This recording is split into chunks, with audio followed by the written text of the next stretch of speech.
Jack, tell him my baby. Baby, Jack, that's my mommy, no day. Jack, tell him my baby.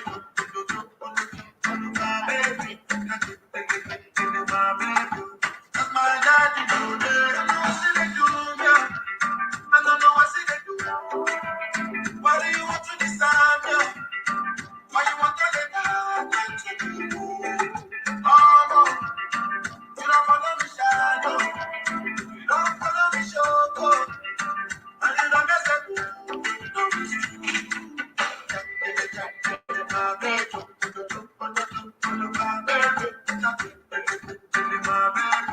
that's my mommy, no day. My baby, my baby. That's my daddy, no day. Me like go. I don't know what to say. And every time that you face me, I just don't know what to say. No.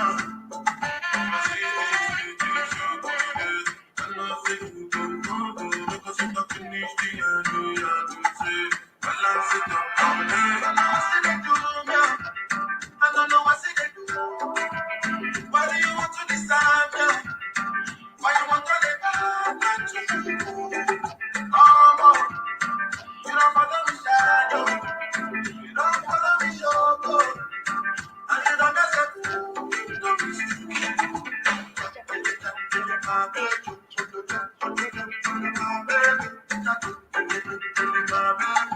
That's my mommy, no day.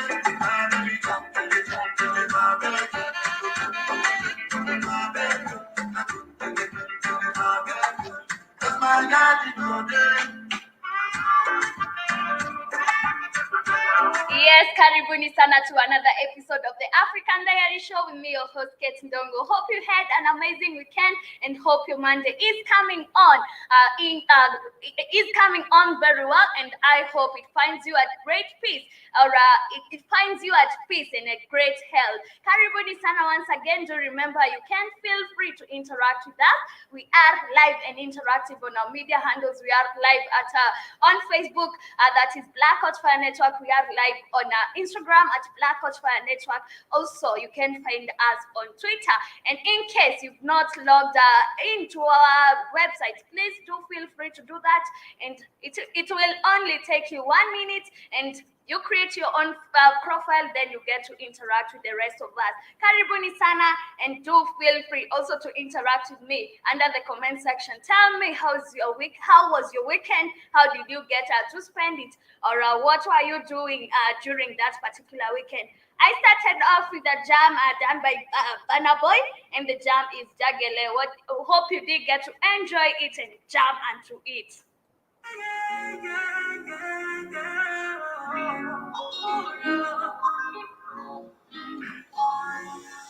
So many reasons why I want you for you. Now I want to regret right now.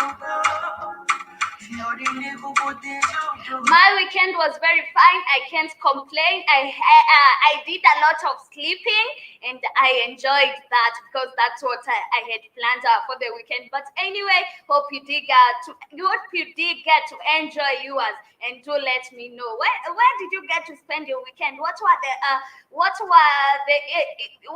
you involved during this particular weekend? Because I know most of us get to involve themselves in some activities when you get to the weekend, or you get to meet with your friends, because most of us are free on weekends. That's when we get time to interact with friends and catch up and see what's up and what's popping.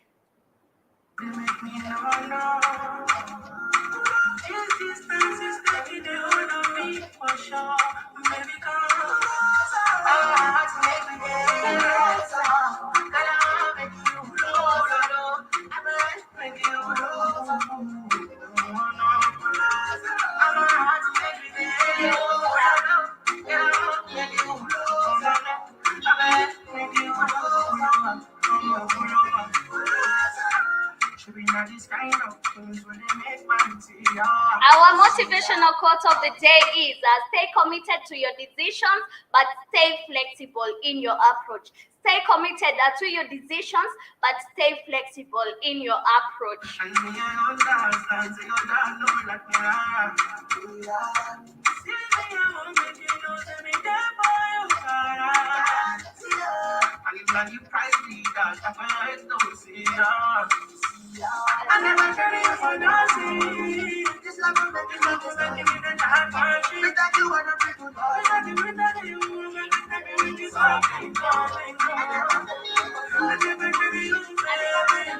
Love will make you in this country. I'm gonna defend it for something. I want to make you there. I'm gonna make you close. Make you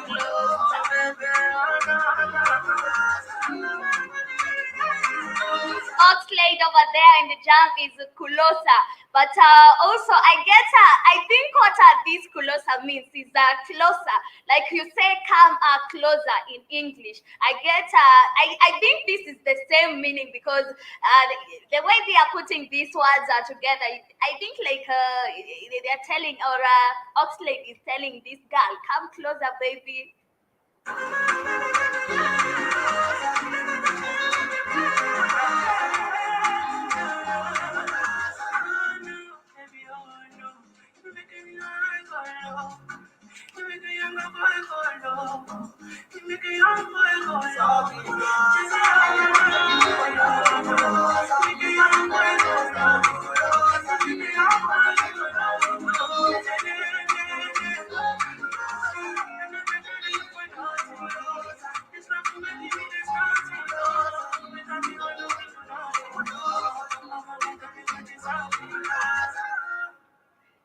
Yes, family, welcome back. Hope you did get to enjoy that particular jam over there done by Oxlade, and the jam was Kulosa, that's it. But I told you, I guess it means closer, come closer. But anyway, family, moving on to other news and updates, or to the news and updates I have you for today. A lot has been happening during this particular weekend in every African country. And right here in Kenya, we had two fatal accidents, 50 lives, and it was bad. One was near a river bridge, which is called Nidi. It is in some parts of the country, and this accident was very fatal, and it was very bad because so many people got to lose their life, and it involved a bus.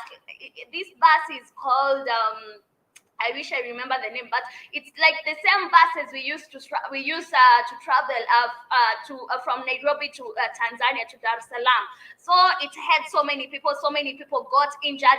And imagine you're on a bridge, then there's water down you, so the bus flipped and it fell on the river, and the distance is quite high. So these people got injured, but condolences to their family. Hope they do get comfort and peace to encounter whatever they are going through. But moving on to other news and updates, it's about Sudan. We know that there was a war I was talking about happening in Sudan. About right now, I've had these people at the houses in Sudan that keep on fighting, and the pilgrims are descendants fighting for acceptance. These people they have been fighting for acceptance because they are not accepted in that country, and a demand by Sudan's Hausa community to be recognized as traditional custodians of some land in Blue Nile state has erupted into deadly violence. And this is very sad, but it is very sad that Africans, we can't accept our own Africans in our own countries, because the Hausa are our own tribe. If you go and look, these people,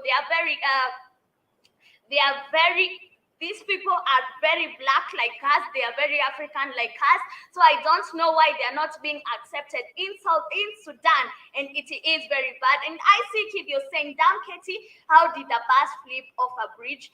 That bridge is not I think the way it's constructed, it's not even safe for buses to be operating on that area.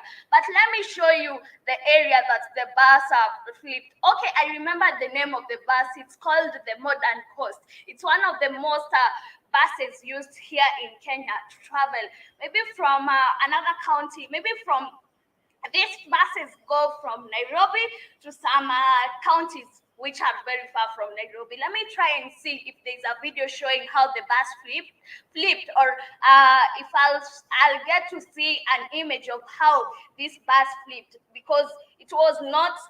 This thing is not funny. It's very scary, but I hope family you'll be able to watch it. Let me play you this jam as we get to find out or to see how this bus flipped.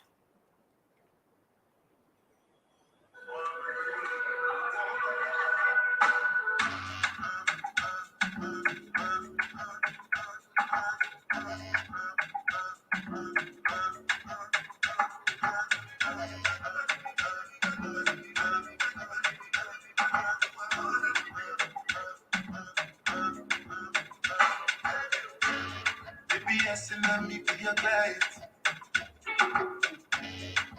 When you did do me science. Any market you sell at the buyer. Make my pocket to feel kind. If I ask you now, you could deny it.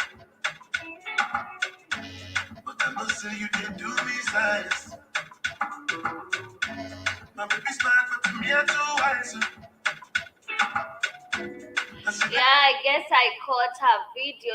Let me see if it will play so that I can get to show you guys what happened in this accident. It was very bad and it is very scary.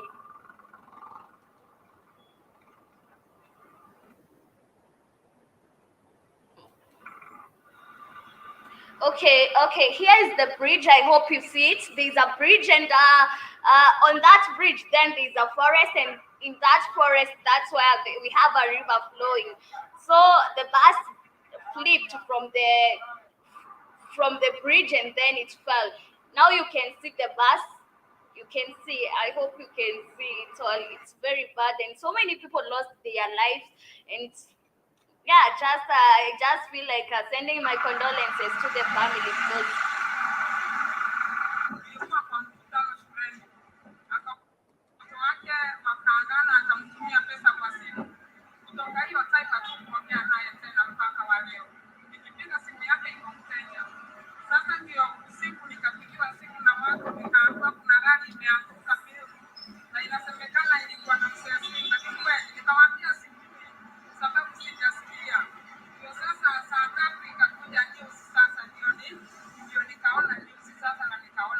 okay, this madam is talking about how her husband was the driver of that bus, and okay, what I heard from the news is that the driver kept on complaining to the company that this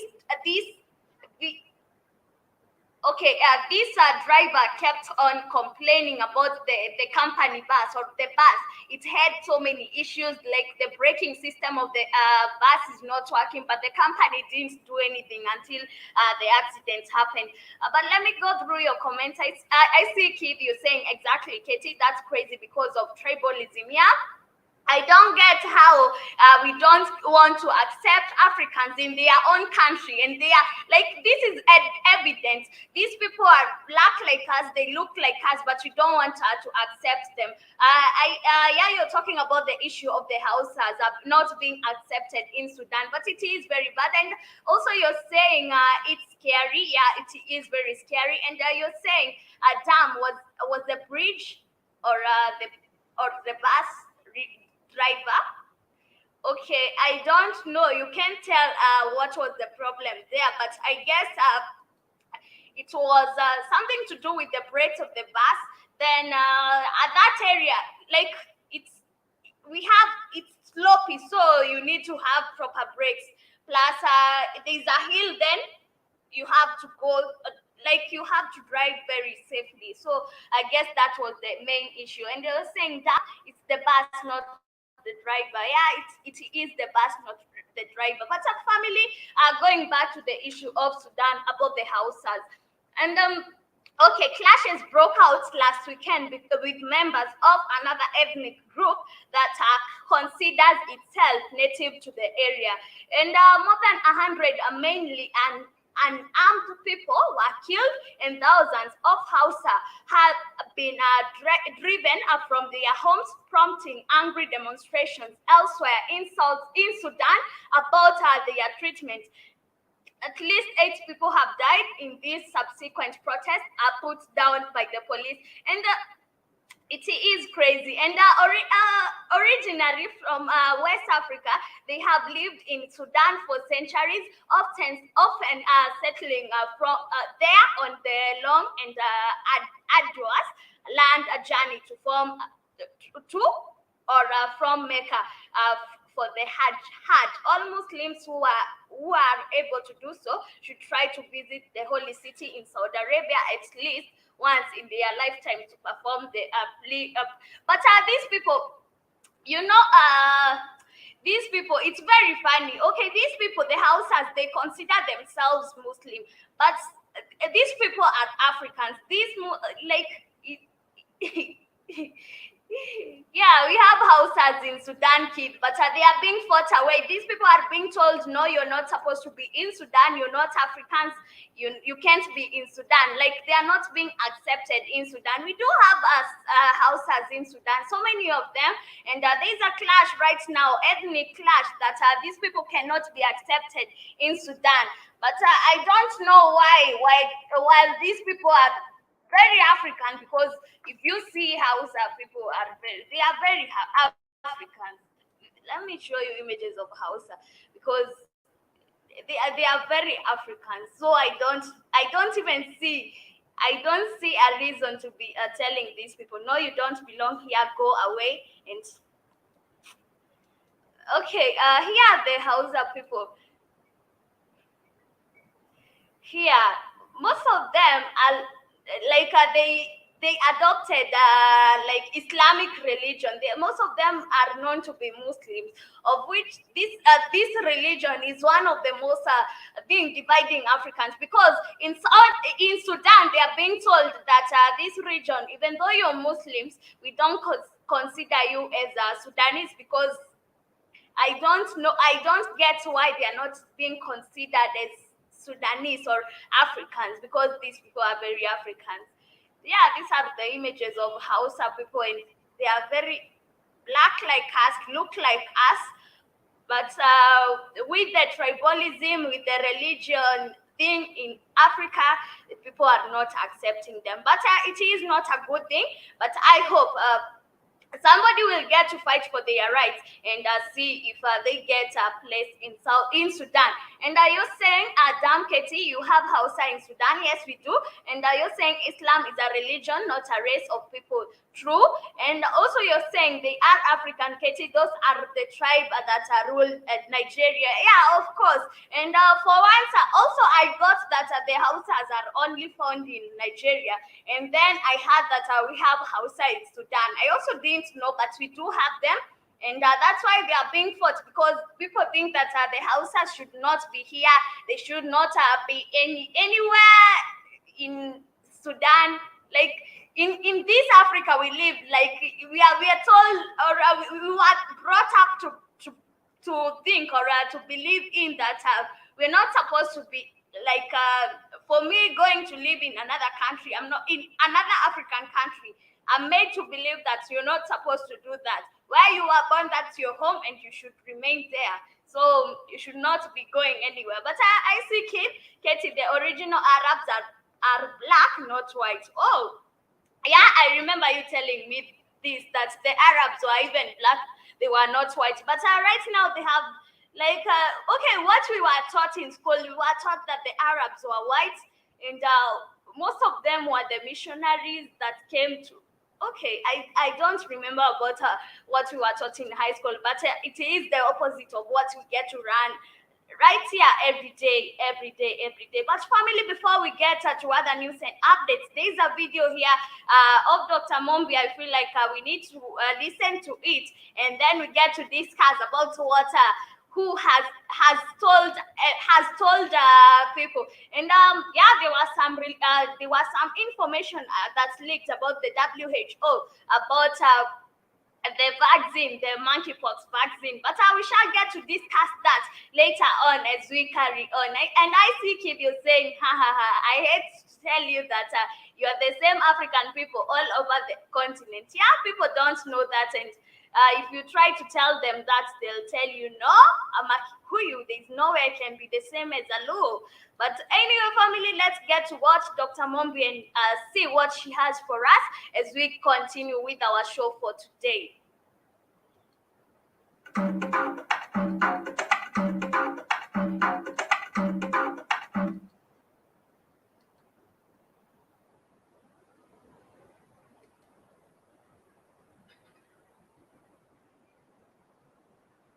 Hello and welcome back to another episode of Wake Up Africa. My name is Dr. Mobi Saraki. How you doing? How's everything going? I really do pray that you are well in all your ways and that you are living, not even moving into living. Now you should really be living in your own narrative, because family, the global narrative is so fluid right now. There's so many different influences and factors and all these things, and it's now blatant. Not even about sharing views, but it's all about sharing agendas. And those are stories for other days. Special shout out to our Patreon family. Thank you so much for supporting us on that platform. It means so much to us. And thank you for enabling us to continue to make, sharing the Wake Up African news with the world our priority. And thanks to everyone that donates to the channel through PayPal as well. Definitely consider supporting the channel so we can continue to do this for as long as it's necessary for our people to shift to a certain path, because family, things are heating up, things are speeding up, and things are changing. And what's very interesting is, okay, so one thing that I've started doing now is whenever I'm looking at like African publications, different publications that, like here, the different local newspapers, etc., I always look to see what stories are our editors and our newspaper people picking up from Babylon. Because what usually happens is our people will have journalists maybe in that country, it's a regional paper maybe in the different countries of that region. And then it will go to places like Associated Press and Reuters to get stories of what's happening in the divided kingdom, in Europe, in the divided states, and it will kind of pick up the stories that it feels would be of interest to its people. No one knows, because there's so many stories that are coming out, daily. And this is what kind of makes it like one global narrative, although that is changing now because so many people are feeding this like global database where a lot of our local newspapers and stuff go for information. And one thing I noticed is that a lot of our local newspapers love those stories, or they love to pick those stories which show Africa winning, which kind of show the dynamics of the relationship between Africa and Babylon and exposing Babylon. They love those stories, family, and also just to expose China and all these things. And also to kind of expose themselves when, like when Zimbabwe got this parliament with $100 million from the Chinese. It was a lot of African publications that ran that story. And it was almost like they were doing it like, have you ever heard of the term tongue in cheek? Like they're saying a lot without saying a lot. But so it was very interesting for me the other day when I came across this particular story in one of our East African publications, which talks about how a former U.S. National Security Advisor, John Bolton, actually admitted on television, I think last week, that he had helped to plan coups in other countries while arguing, and then this means that even the coups that we've been having in Africa, so many of them, they are not even, we don't plan them. It's just that we have somebody else who is powerful, a foreign power coming to maybe fund us and help us do the coups, because most of these coups, they are not even for the benefit of the civilian. They are just to attack, and maybe they are not, they don't feel comfortable for these people. And most probably why these foreigners like John Bolton, why he helps foreign coups, is because maybe this person has refused to work with them, and that's why they help organize a coup in that country. But family, do let me know what you think about the matter, because I think that's the case here. We're talking about how he argued that what happened in Washington on January 6, 2021, when when the White House or whatever, or whatever building, the U.S. Capitol was stormed, was not planned. But I found it very interesting that this paper picked up this story and made it one of its centerpieces, and was talking about how, and even put the link and the actual quote. And so it talks about how Bolton was actually doing an interview with CNN, how ironic. And he said, as somebody who has planned coup d'etats, not here, but, other places, it takes a lot of work. And, of course, they focus a bit on what happened with Capitol Hill, et cetera, et cetera. But I found this very, very interesting that an African paper would pick up this particular story from the divided states when there's so much going on. There's so much other stuff going on. And I think it's a way to confirm to our people, because our people have started to really put the pieces together of how we are continuously destabilized, of how engineered poverty is used against us, of how secret deals are signed behind our backs that harm us and benefit our politicians. We're starting to put the dots together. And also of how foreign armies are not here to fight any terrorists, but they're more here to protect their interests and their assets. Exactly true.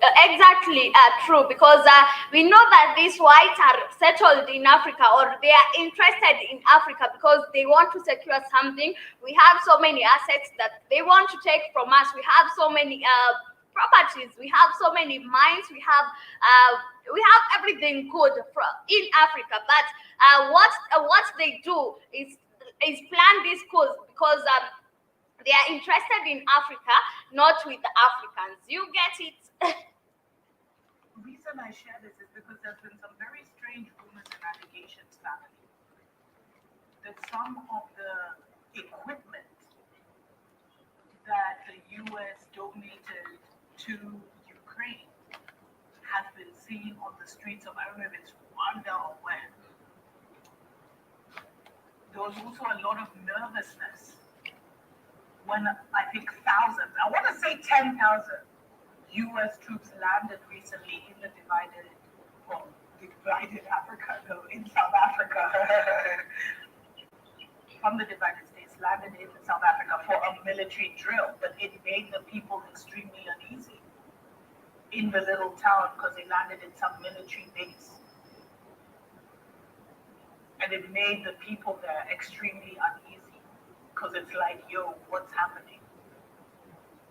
And remember, I told you, please check out the show I did a while back on, how the divided states use Russia to literally move in troops into Africa and declare some kind of war. Perpetual war on Russia in Africa. It doesn't work like that. It's a cover.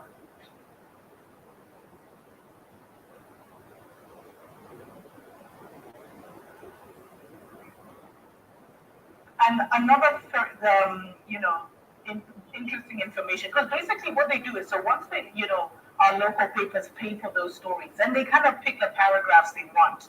And one of the things they do is they actually explain, an unabashed hawk. Bolton served in the U.S. Department of Justice and State during the 3 Republican administrations, starting with Ronald Reagan in the 80s. He was also the UN ambassador to the United Nations under George W. Bush for decades, has been recognizable by his large white mustache. Okay, what's so funny? But he said, Bolton unrepentantly pushed for the U.S. invasion of Iraq and has voiced support for bombing Iran and North Korea, an interventionist approach to foreign policy that put him at odds with Trump, blah blah blah, who actually fired him in 2019.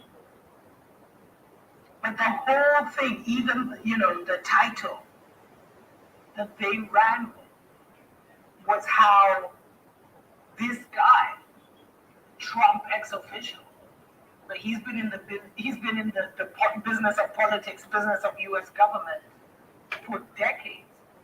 How he actually said live, no shame, no shame to his game. Like, yeah, we find coups in other countries.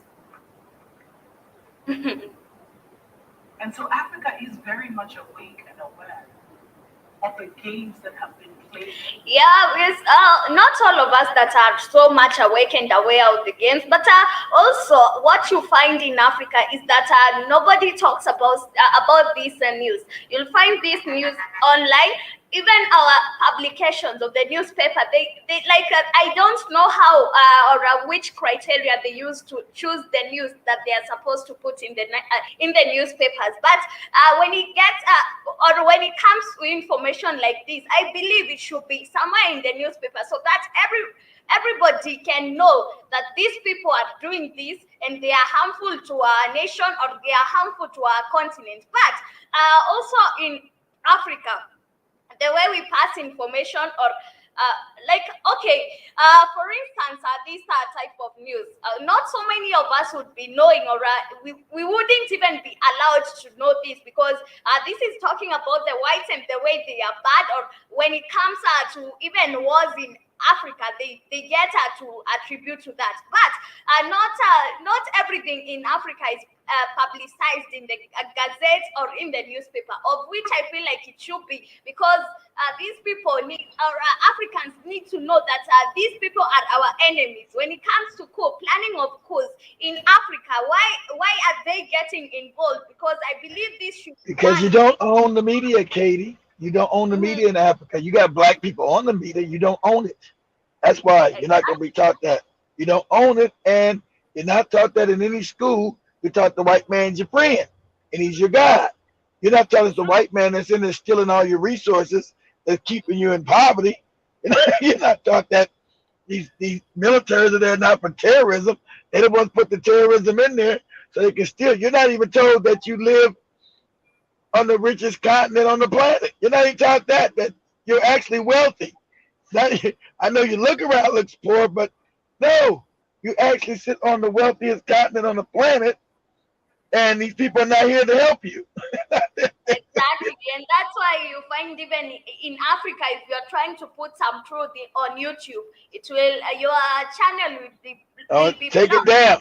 Yeah, you Yeah, will be blocked. Yes, Katie, you will be blocked. Same people in Africa stealing on YouTube, on Twitter, on Facebook. Yes, you will be blocked. true. Exactly But right. let's finish up with this video. It's just 3 minutes, then we get done with it. What many Africans are waiting for now is a roadmap out of this mess. We are so entangled because of this political system and the matrix and all this debt. Like, I was reading somewhere where it was talking about how Africa, almost 30% of our debt or something like that, could be as high as 40%, was owed to private creditors, like private banks, private people. How? Exactly. How? How's all the money go back to the Rothschild and Rockefeller family? Exactly. How, Dr. Bumby? Go ahead, Katie. 50% was owed to China. I guess who else is the rest? They didn't talk about that. True, because we know about the China and the IMF. How comes the other private creditors and money lenders? So Exactly. Africa is becoming increasingly aware of the games that have been played against us in plain sight, and it's being revealed to us. This information age is no joke. This Aquarian age, is no joke, man. Information is there. People are exposing themselves. But we should know that soon and very soon, it won't be a cloak and dagger situation. Our enemies they're soon going to be forced to come out and say, yo, we're in your country because we need to protect our interests because Are you sure they will do that? Because I don't think so. I don't think they What she will said do that? that. What she said they'll say, Katie? What she said She they say? said, we are here to protect our interest in your resources, not. I don't think they'll do that. They can never do that. Let me repeat that part. it won't be a cloak and dagger situation. Our enemies they're soon going to be forced to come out and say, yo, we're in your country because we need to protect our interests because we need those diamonds, we need those. Yeah, they need to protect their resources. Exactly. I don't think they ever gonna come out and I don't think they ever gonna come out and be honest, Katie, like that. I don't know. I, I don't. They I don't can see that. never do that. They can never do that. And so literally we're in a race between education and total domination. And we win. We've already won, family. But for me, when I saw that, I saw like there is also like a revolutionary streak in a lot of our local publications, even if they're sold out locally. When it comes to Africa versus the world, they love those conversations. They love those stories. They love those articles. And it's mostly African publications that will run the big stories, like the massacre that happened in Melita on the Moroccan border, and all the other injustices that our people go through. So the awakening is happening on that level right now, where people are grabbing a hold of just starting to comprehend how the odds have been stacked against us and how we've been played. But where's the roadmap, family? How do we get ourselves out of this crazy entanglement? Okay, I think we've had enough of I think I've shared what I wanted to share about that because I wanted you to know that John Bolton came out and said that yes, we do participate in these coups that happen in every African country. I thought everybody knew that though. I think that was a secret. I know that was a secret that everybody already knew that, Katie. Go ahead. Okay, and I see right now. I'm just seeing your comment. You are saying that the voice is too low. Yeah, it is not on my side. It is on Dr. Mombi's side. So it's not me to blame. And also, I see, Kid, you are saying that exactly, Dr. Mombi, they are not here to fight any terrorists. Yeah, of course. And I see Jiba Jaba, you're saying expel the non-governmental agencies they use as civilians to destroy countries from within. Exactly. Sister Janet, how are you doing today? Good afternoon to you too, sister. How's your day coming along? But family, moving on to the news. But you're right, Jibba Jabba. That's why you got some. You wonder why you got so many NGOs in Africa. Got more NGOs in Africa. It's crazy. Everybody's got you about 1,000 NGOs in Kenya, in Tanzania, in Congo, in Ghana, in Nigeria. If I want to become a non-governmental official, an NGO, if I want to open my own NGO, I'll do it. It's allowed. I know. We don't need any there are no more clarifications are needed here. Like it's just you going saying, you know what I deal with this, and that's it. In and Africa, that's why exactly. So what? And like you said, none of them. Most of these NGOs are not there to help Africans. They're spies to make sure Africa stays under the hands of the European. That's what these NGOs are there for. They're controlled mostly by the CIA or any kind of spy organization. Make sure Africans stay stupid. Make sure they stay docile. And make sure they're doing what they're told to do. Okay, and I've remembered something very funny. You remember that friend who thought that the UN will eventually change, or will someday come to a change? Yeah, that guy. Yeah, that guy. You told me you're talking about. Now I said, imagine Katie, he's what he crazy. told me. He thought that the IMF is the richest group in the globe, and I was like, "Do you know who owns the IMF? Do you know the IMF is controlled by?"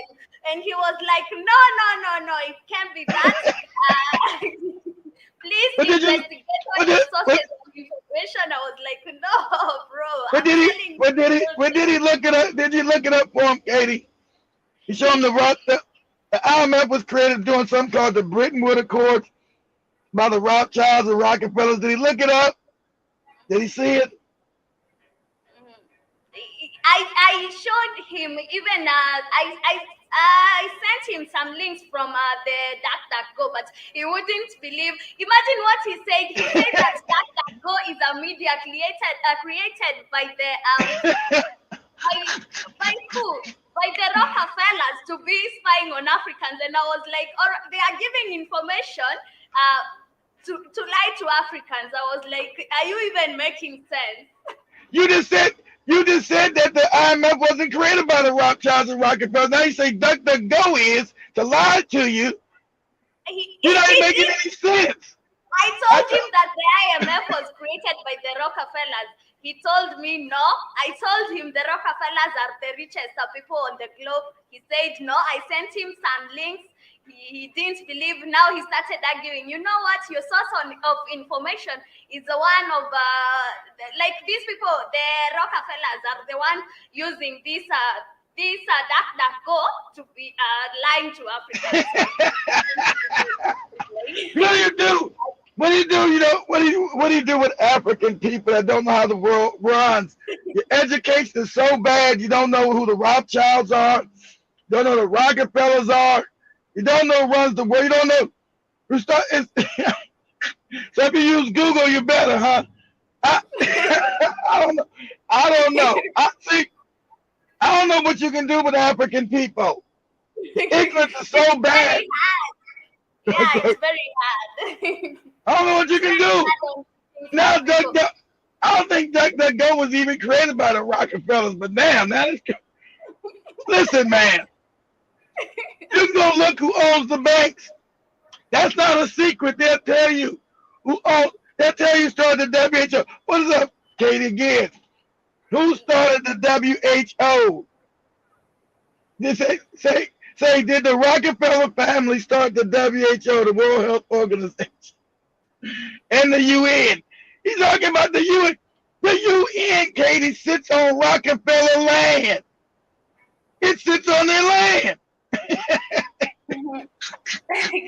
But the issue with African people, they are not willing to learn. If you're trying to tell them something, they don't want to learn. Not most of them want to learn. So sometimes you just assume them and let them please, be. let them be, and please take that jab so you can go ahead and take the jab and be healthy.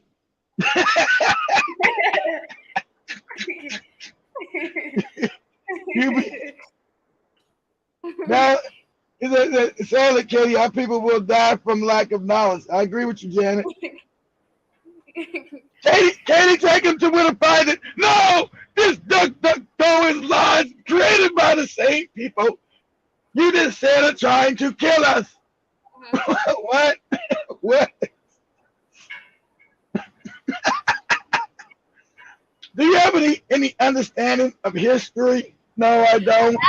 They did create the IMF, the WHO. We have funds, U.S. Public Health. We have so many groups, organizations actually that were created by the Rockefeller. But when you because them and the Rothschild, because they run the planet, Katie. Yes, you have so much that was founded by them. You know why? Because your dumbass friend don't know. They run the planet, Katie. This moron don't know. They run the planet. He relies on Wikipedia so much. So there's a point. Wikipedia is a lie, Katie. Wikipedia is a lie. It's set up to give you misinformation. No, I sent him a link from that go that Wikipedia is a form of censorship, and he told me, no, this can't be. Your links are not even working right. I mean, but goddamn, Katie, everybody knows the Rockefellers and them created the WHO, the IMF, the UN. That's not even a secret. He think that's a. Oh no, they're lying to me. They're lying to me. Moron. Put us up, Katie. Let this put us up. Just you can put on DuckDuckGo or Google. Even though say does the UN, United Nations, sit on Rockefeller land? Let's just ask that question. Does the UN sit on Rockefeller land? And if it does, why does it sit on Rockefeller land? Why would they build this UN that benefits the world? Why would they buy their own goddamn land? Why does it sit on Rockefeller land?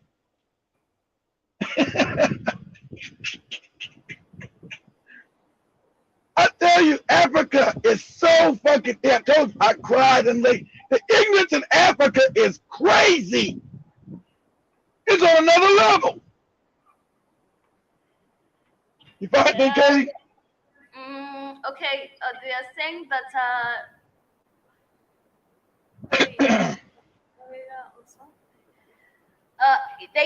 the UN is headquartered in Midtown Manhattan, New York City,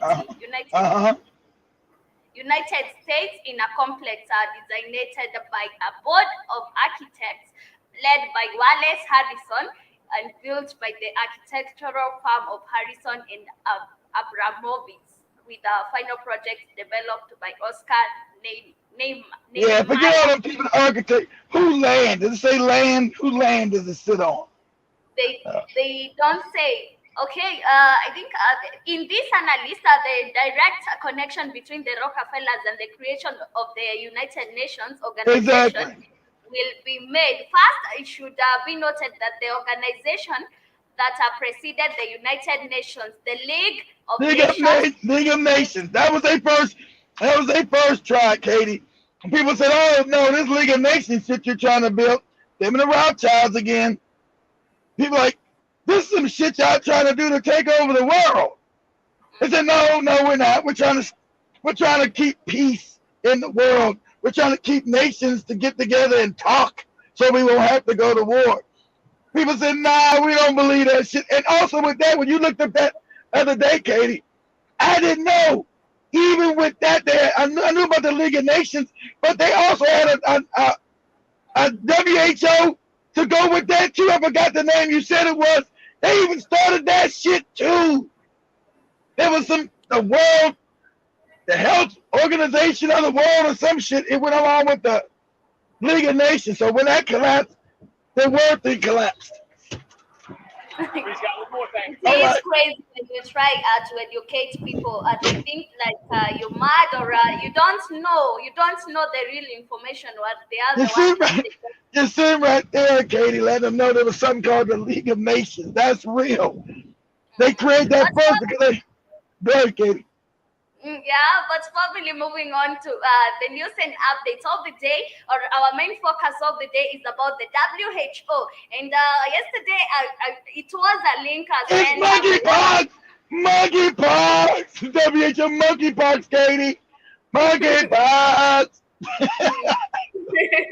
The WHO admitted that everyone who gets a monkeypox vaccine is part of clinical trial to collect data, and it is very sad that the agenda is being pushed in Africa. It has not started in those Western countries, but in Africa. You know why it's pushed in Africa? Because they think the Africans are morons. You know, the Africans, like your friend. Tell your friend the WHO is giving out monkeypox vaccines for them. They're giving out free vaccines. But anyway, Anyway, a top World Health Organization official considered that everyone who gets a monkeypox vaccine is essentially part of a clinical trial to collect information on whether the shot is effective. And it is like, why do they have to test this on human beings? And only in Africa, not even in Western countries. They just test this on Africans. And if I'm not wrong, these things should be done on animals. That's it should be it shouldn't be done on Africans. But the comments came as the agency's Director General Tedros Adhanom overruled WHO advisory panel and declared monkeypox a global health emergency, which is the agency's highest level alert. And the last time the WHO issued such an emergency was in early 2020 when it made the same declaration for COVID-19. And it is very dangerous that so many people in Africa are willing to take this vaccine and have... Katie, I think AIDS, polio, Ebola got to Africa. How did they got there? Vaccines. True. Yeah, using black people as test guinea pigs. Most Africans seem to have learned that. You don't take no more of the white man's poison. So now I'm good, white man. Sadly enough, let the dumb Africans take it. Let your friend take it. You know, the Rockefellers and they duck, go. Yeah, here you go. But they got a new monkeypox vaccine for you. be my guest, moron. And you know what saddens me most is seeing that the young people are the most ignorant people in the globe, and it makes me sad. You think it's the young people? I think it's the older African that's the most. Okay. You think it's the young? You think it's the young?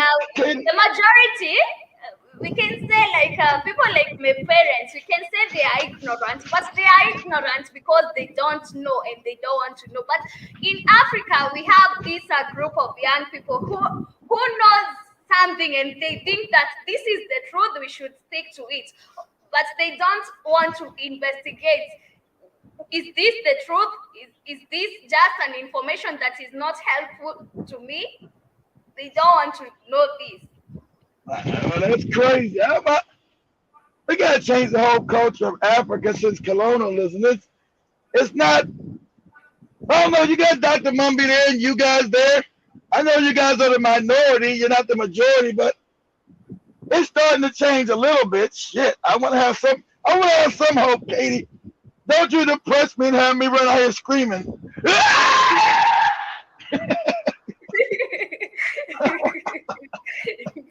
I told you we will take you to a mental hospital.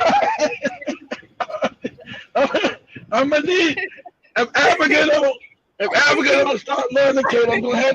We'll force you to take a monkeypox vaccination. Not me, Katie. I'll be fighting you and every doctor and nurse in there. You're not giving me no monkeypox, nothing. Damn that shit. It's crazy. But Tim Nguyen, the head of the WHO Infectious Hazards Preparedness Agency, said that the monkeypox vaccines efficacy isn't known because it hasn't been used on a large scale before. And I would like to underline. Then why would you take it, Katie? You know exactly. Hasn't been tested on most of the animals. Hasn't been tested. And you still take that shit? They telling you right there. I can't believe they being honest about it. Hey, we haven't tested on nothing. We're going to test it on you. What? I'm good. I don't need your monkeypox vaccine. I'm good. He says that, okay, I would like to underline one thing that is very important to WHO. We do have uncertainty around the effectiveness of these vaccines because they haven't been used in this context. And in this scale before, Nguyen said on Saturday. And Nguyen then said that when these vaccines are being delivered, that they are delivered in the context of clinical trials, studies, and prospectively collecting this data to increase our understanding of the effectiveness of these vaccines. It is very crazy. They are taking Africans like guinea pigs to test everything they want to do it. Exactly. They've been doing that. They've been using, and everybody's been talking about it. They've been using Africa as the guinea pigs of the world, Katie, for the last 100 years. Because I know Africans have been ignorant, don't know. Like Dr. Mummy saying, a lot of Africans are waking up and knowing that they've been treated as guinea pigs. You know, even though you've been given white worship, you should know the white man has not been there to help you, as Dr. Mummy told you. I don't think they'll come out and say, yeah, we're here because we want your resources and we're going to take them. I don't think the white man will ever be honest about that. But you as African people, I know you've been given the worship, but they've never been there to help you. They've never done anything to help you. It's about the robbing and vaccine is not even meant for protecting you against the monkeypox. Even if they are making it, it's not meant for protecting you. You know why? You know why? Because monkeypox is fake, Katie. Monkeypox is actually what, sadly enough, there's another agenda they are pushing towards this, or from this vaccine. There must be another agenda because I think exactly. they are not trying to protect us against the monkeypox. So there's another agenda. But the other agenda still remains unclear, but it is advisable to everyone. Don't take these vaccines. Whenever you hear these people are giving free these vaccines, like they are giving out them everywhere, and they want so many of us to take them. Don't, because they are not of any good to our bodies. But give it to your friend. Yeah. Yeah, Africa is where you keep on preaching about these things. Preach the same thing for a whole week, and nobody will adhere to what you say. So sometimes you just let people do. Well, I think a lot of Africans know now because a lot of them have not decided, probably knew through their parents and their grandparents dying, they were getting the polio vaccine or the Ebola or that AIDS bullshit. They seem to inherently know that when a white man comes talking about giving you some damn vaccines, you're like, nah, you take it, cracker. I'm good. You take that shit. But in Africa, I think even some of us lack knowledge about these things about how these things works. Because do you remember there's in like polio, we are told that polio is a disease, and this vaccine is preventing you from getting polio. But do remember there's this brother of my mom, I told you he got polio after being injected. Yeah, you told me that. Yeah, that's what, because the polio shot messed him up because it was a lot. But they did that happen in America too, Katie. Been ignorance, we trusted these people. You know, we trusted these medical institutes. At that time, we didn't know a lot of the information that these Rockefellers have built all this, start controlling all the medical establishments all over the planet. And we didn't understand that, you know, what they were doing and why they were doing it. We just didn't have enough knowledge.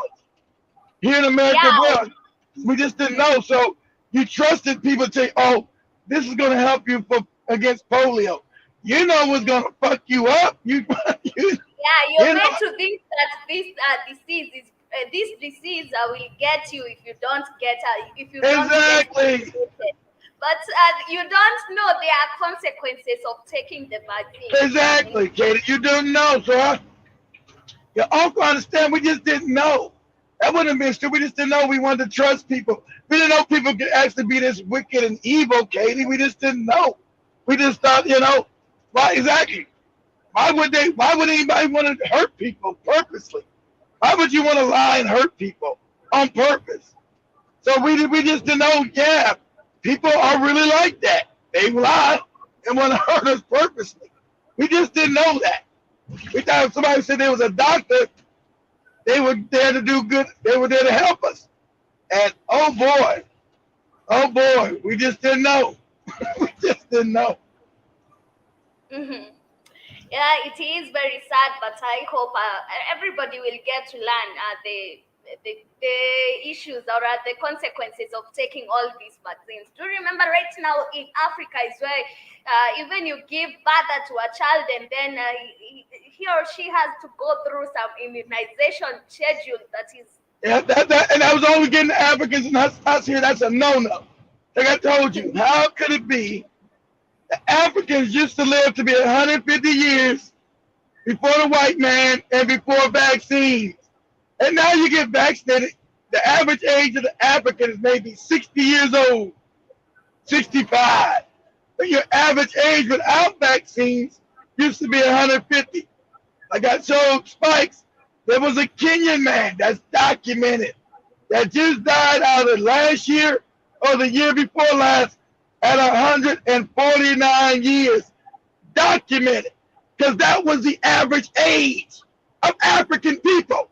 I know you don't know that because you think everybody, the white man told you, well, you live to be 50 and 60, that was normal. No. African people, your average age was 150 years to 200 years. That was your average age. And you didn't use nobody's fucking vaccines. So how could that be? Somebody's lying. Something's a lie. It can't be the age because you lived that long. Do me a favor, K. Pull up, Kenyan man dies at 149 years. Kenyan man. Huh? It was even recently. Yes, recently. This year, last year, or the year before last. It's 2020, 2021. And it's undisputed, it's documented. His life was documented. So, not like nobody's making up. That was the average age of African people. I want you to know these are facts. When I tell you that, and you didn't never used to believe me, and then they found the Kenyan guy, your average age was 150 to 200 years, African people, before the white man showed up. Start giving you his vaccines and teaching you about his Jesus, all that bullshit.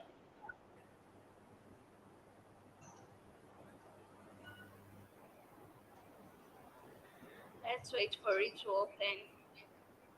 Yeah, take your time, Katie. Okay. Here it is. Here it is. Here we go. How's the average age? African people. Don't tell me you were backwards. Don't tell me the white man came and helped you. Don't tell me that nonsense. Did I show you clinical evidence? That's a lie. You used to live to be 150 to 200 years. That was your average lifespan. Not no more. Go ahead, Katie. Now, the Kenyan supercentenarian, who many believe was the world's oldest person, has died aged 137 years. And according to family sources, 137, okay. Yeah, this one is 137. But I remember about the one you're talking about who was 149. Yeah, he was one of the notes, so that's another one, 137. I'm just saying, this was your average years. This was a fact. You live these long lives. These are facts. And that's not even long. Actually. That was your lifespan in Africa, fact. County Hospital. Wanyondo was allegedly born in the year 1884 at Weru Village, Mkoeni Sub-County, Nyeri County, and according to his identity card, but his family contends he may have been born earlier. Take a look.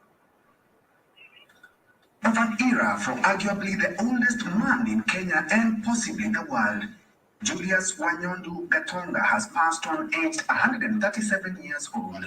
According to one of his sons, John Nkuru, and he's not even that old. Like his eyes are still seeing, and he's not that old. He's still there. He still looks good, Katie. 137 years old. He still looks good. It looks like he's about 60 something. Exactly. True. passed on while undergoing treatment at the Mukurweini Hospital, where he had been taken on Sunday evening after he complained of ill health and had not fared well for days. He said the supercentenarian was in his usual jovial mood despite the AIDS-related ill health and hoped to be discharged soon. The chocolate-faced and jovial senior citizen, in an interview last year, said he belonged to the Rikaria Dimu telephone age group, a group that was circumcised in 1908 when the telephone network was being connected in Nairobi and Mombasa. He said his secret to long life was a healthy lifestyle and diet and advised the youth to stop consuming alcohol and smoking. Though not officially recognized in the list of the oldest people in the world, he claimed he Stop drinking alcohol. was 20 years older Yeah, you than gotta get rid of alcohol and smoking, of course. Alcohol was brought in by the white man. You didn't drink that shit. I don't touch that shit. Okay. The family has revealed that he will be buried on Saturday in his home in Weru Village, Mukurweini Sub-County. Ben Troinjue, Lunchtime News. Yeah, this man is very healthy. Regarding his that 137 years, those are so many. Is he still living? Is that the one? Is he still living? No, he died. Okay, that's what I died. Yeah, okay, but I'm saying, but I understand, family. These were your average lifespan. But since we came in contact with this European, we don't live to be 65, 70. So don't think the European brought us nothing good. It's all lies. All of it. True. They came to steal, rob, and kill. And that's what they've done. So, go ahead, Katie. Yeah, we are actually coming to the end of our show for today, and at That's least right, I will family. That's why I joined Katie late. I didn't want to take over her show. That's why I joined late. Yeah, at least we've learned something, a thing or two, and I hope also I see we have some new guy in the building, Ronald Lemiso. This is a friend of mine. Asante sana for being with us on today's episode, and karibu sana to the other episodes.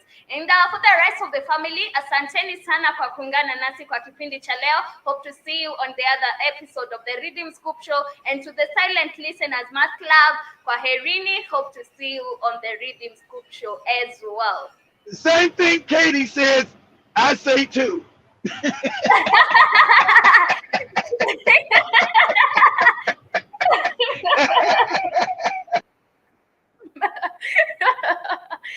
Kwaheri.